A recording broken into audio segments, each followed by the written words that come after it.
The live TV, सच सबसे आगे।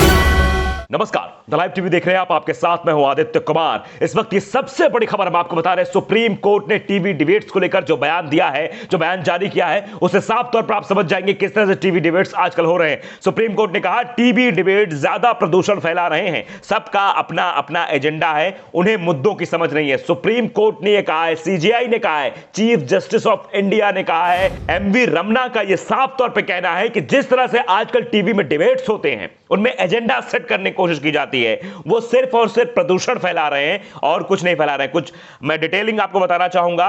उन्होंने कहा कि सबका अपना अपना एजेंडा है। सुप्रीम कोर्ट में पॉल्यूशन को लेकर तीखी बहस हुई। सीजेआई एनवी रमन्ना पॉल्यूशन को लेकर दिखाई दिए चिंतित, और उन्होंने कहा क्या कि टीवी डिबेट्स में ज्यादातर पॉल्यूशन की खबर चल रही है, और ये कहा कि लेकिन उनका अपना एजेंडा है। सुप्रीम कोर्ट में पॉल्यूशन को लेकर तीखी बहस। सीजेआई एनवी रमन्ना पॉल्यूशन को लेकर दिखाई दिए अत्यधिक चिंतित। मीडिया रिपोर्ट और टीवी डिबेट को लेकर सुप्रीम कोर्ट में सुनवाई के दौरान दी बड़ी प्रतिक्रिया। कहा प्रदूषण को लेकर आरोप प्रत्यारोप का खेल चल रहा है, टीवी डिबेट बढ़ा रही है प्रदूषण, सबका अपना एजेंडा है, बात समझने को कोई तैयार नहीं है। ये सीधे सीधे बात सुप्रीम कोर्ट में कही गई। सीजेआई एनवी रमन्ना ने यह बात कही है, लेकिन यह समझने वाली बात है कि आप जानते हैं कि इस वक्त जब टीवी डिबेट्स होती है, उसमें पत्रकार बैठते हैं, पत्रकारों के साथ साथ एक पैनल पूरा बैठता है। उस पैनल में जो लोग रहते हैं, सिर्फ और सिर्फ वहां आप देखते हैं कैसे शब्दों की मर्यादा को भी लांघ दिया जाता है। कभी कभी तो उठकर लोग भी खड़े हो जाते हैं, भागने लगते हैं, टूटने लगते हैं। वहां पर मर्यादा किसी भी चीज की नहीं है, और वो सिर्फ और एजेंडे पर फोकस रखता है कि आपको किस एजेंडे के तहत जाना है। आप देख रहे हैं इस वक्त मेन स्ट्रीम मीडिया में किस तरह ये खबरें दिखाई जाती हैं, किस तरह खबरें प्रसारित और प्रचारित की जाती हैं, और उसके बाद उन खबरों पर किस तरह की डिबेट की जाती है। तो सुप्रीम कोर्ट का यह कहना साफ तौर पर दर्शाता है कि आज के दौर में मीडिया कहां चला गया है और डिबेट्स किस स्तर पर जा रही है। सब अपना अपना एजेंडा सेट करे, यह बात सीजेआई का कहना है। आदेश रावल भी है, वो भी ट्वीट करते हैं, टीवी डिबेट में ज्यादा प्रदूषण फैला रहे हैं, सबका अपना अपना एजेंडा है, उन्हें मुद्दों की समझ नहीं है। उसके बाद ये ट्वीट करते हैं नरेंद्र नाथ मिश्रा भी एक ट्वीट करते हैं, लिखते हैं टीवी पर होने वाले डिबेट किसी दूसरे कारणों से अधिक प्रदूषण फैला रहा है, सबका अपना एजेंडा है। बहुत ही सख्त टिप्पणी है सुप्रीम कोर्ट की, और ये बड़ी खबर भी अपने आप में है। ये सुप्रीम कोर्ट के कहने के बाद अब इन लोगों को समझ में आना चाहिए कि सुप्रीम कोर्ट भी इंटरफेयर इस पर कर रहा है। सुप्रीम कोर्ट भी ये कह रहा है कि आजकल जो टीवी जर्नलिज्म है, जो पत्रकारिता है, वो अंधकार में होती जा रही है। इससे समझना होगा कि जो टीवी डिबेट्स हो रहे हैं उसमें सिर्फ और सिर्फ प्रदूषण फैलाने की बात की जा रही है। उसके बाद नीचे एक ट्वीट और किया है नरेंद्र नाथ मिश्रा ने। उन्होंने लिखते हैं कि सुप्रीम कोर्ट ने यह बात प्रदूषण पर हो रही सुनवाई के दौरान टीवी डिबेट पर तोड़ मरोड़ कर इससे जुड़े तथ्य दिखाए जाने के संदर्भ में भी कही है। लेकिन यह समझना होगा कि सिर्फ और सिर्फ प्रदूषण के मामले में नहीं, हर एक मामले में जिस तरह का प्रदूषण फैलाया जा रहा है टीवी डिबेट्स में, वो देखने लायक है। एक शशांक शेखर नाम के एक शख्स है, वो लिखते हैं संबित पात्रा सबसे आगे प्रदूषण फैलाने में। यानी आप देखते हैं कैसी डिबेट्स इस वक्त देखने को मिलती हैं। कामरान खान है, वो भी लिखते हैं गोदी मीडिया दलाल पत्रकारों, अब मानोगे सुप्रीम कोर्ट की बात, ये बात भी लोगों द्वारा कही जा रही, तो लोग बाग सवाल उठा रहे हैं। रोहन सुनील है, वो लिखते हैं ये क्या बोल गए, क्या इस पर दंगल होगा। चित्रा त्रिपाठी को टैग करते हुए उन्होंने ये लिखा है कि आप बताइए तो क्या इस पर चित्रा त्रिपाठी जवाब देंगी, ये क्या बोल गए, इस पर दंगल होगा। क्योंकि आप देख रहे हैं कि आजकल के मीडिया में, मेन स्ट्रीम मीडिया में खास तौर पर किस तरह की खबरों को प्रसारित और प्रचारित किया जाता है, जिसको लेकर आज सीधे सीधे सुप्रीम कोर्ट ने सख्त टिप्पणी की है। और इस सख्त टिप्पणी का मतलब आप समझते हैं, आप जानते हैं किस तरह की तस्वीरें आपके सामने बनाई जाती हैं, फ्रेम दर फ्रेम कैसे एक समुदाय मात्र को टारगेट करने की कोशिश की जाती है। मीडिया के भी द्वारा कई सारी ऐसी खबरें आई हैं, आपने देखी भी है, चोरी जहाज जैसी खबरें जो आपको दिखाई जाती हैं, ऐसा कहा जाता है।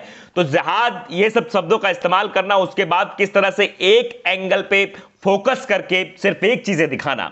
तो सुप्रीम कोर्ट ने सिर्फ दिल्ली के प्रदूषण के बारे में ही नहीं यह बात कही है, बल्कि यह कही है कि सबसे ज्यादा प्रदूषण अगर कहीं फैल रहा है तो वो टीवी डिबेट में, वो हर चीज का प्रदूषण है। ध्वनि प्रदूषण वहां होता है, वहां पर मर्यादा का भी प्रदूषण हम कह सकते हैं, एक सभ्यता का, एक भाषा प्रदूषण भी वहां पर है।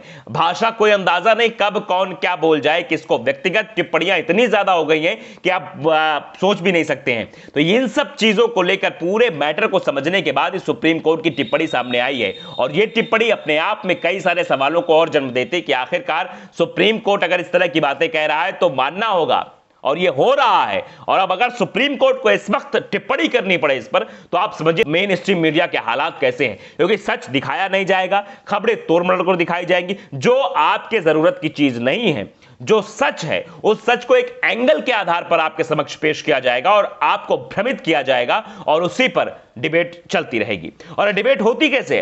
रेखा की गरीबी पर यह डिबेट शुरू होती है और गरीबी की रेखा पर आकर समाप्त हो जाती है। इसका कोई निर्णय नहीं होता, इसका कोई फैसला नहीं होता, इस पर कोई बातचीत नहीं होती है।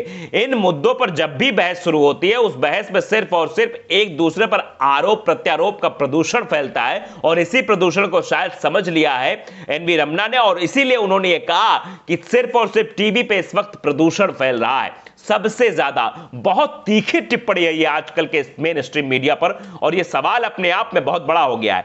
पत्रकार होने के नाते हमें भी ये चीजें समझनी होंगी कि आखिरकार ऐसा अगर सुप्रीम कोर्ट कह रहा है तो इन बड़े पत्रकारों को जो मेन स्ट्रीम मीडिया पर जिनको लोग फॉलो भी करते हैं उनको भी इस बारे में सोचना होगा कि आखिरकार सुप्रीम कोर्ट को ऐसी टिप्पणी क्यों करनी पड़ी। क्या वजह थी सुप्रीम कोर्ट का यह कहना कि प्रदूषण फैलाया जा रहा है टीवी पर डिबेट्स में, और यह सच बात होगी तभी सुप्रीम कोर्ट ने इस पर टिप्पणी की होगी, तभी सुप्रीम कोर्ट ने इस पर कहा होगा। तो अब क्या ये लोग सुधरेंगे? सबसे बड़ा सवाल यह भी है, क्या आप लोग ये मानेंगे कि आगे इसको कैसे चलाना है, आगे कैसे डिबेट्स हमें करनी है, उन डिबेट्स में क्या चीजें रखनी है क्या नहीं रखनी है और कैसे इस प्रदूषण को रोकना है। इस पर करेंगे या नहीं करेंगे वो अलग की बात है, लेकिन समझने वाली सबसे बड़ी बात यह हो जाएगी कि इस तरह की टिप्पणी अगर सुप्रीम कोर्ट करे, आप जान रहे थे अभी तक सवाल मेन स्ट्रीम मीडिया पर उठ रहे थे, किस तरह से गोदी मीडिया का तमगा भी दे दिया गया था, गोदी पत्रकारों का तमगा दे दिया गया था कि ये सिर्फ और सिर्फ हुजूर की बंदगी और चरण वंदना में ही लगे रहते हैं। अब लेकिन सुप्रीम कोर्ट भी ये कहने लगा है कि एक तरह का प्रदूषण इसमें टीवी डिबेट्स में फैल रहा है। तो ये समझने की भी जरूरत है और ये देखने की भी जरूरत है कि इस पर क्या कुछ आगे किया जाए, क्या सुधार की गुंजाइश है या नहीं। अब तो ये वक्त बताएगा, लेकिन सुप्रीम कोर्ट की इस टिप्पणी के बाद जरूर ऐसे लोग सत्ते में होंगे जो इस तरह का प्रदूषण टीवी डिबेट्स में फैला रहे हैं। द लाइव टीवी को अगर आपने सब्सक्राइब नहीं किया, सब्सक्राइब कर लीजिए, बेल आइकन जरूर दबाइए ताकि सच खबर आप तक पहुंचती रहे। नमस्कार। द लाइव टीवी, सच सबसे आगे।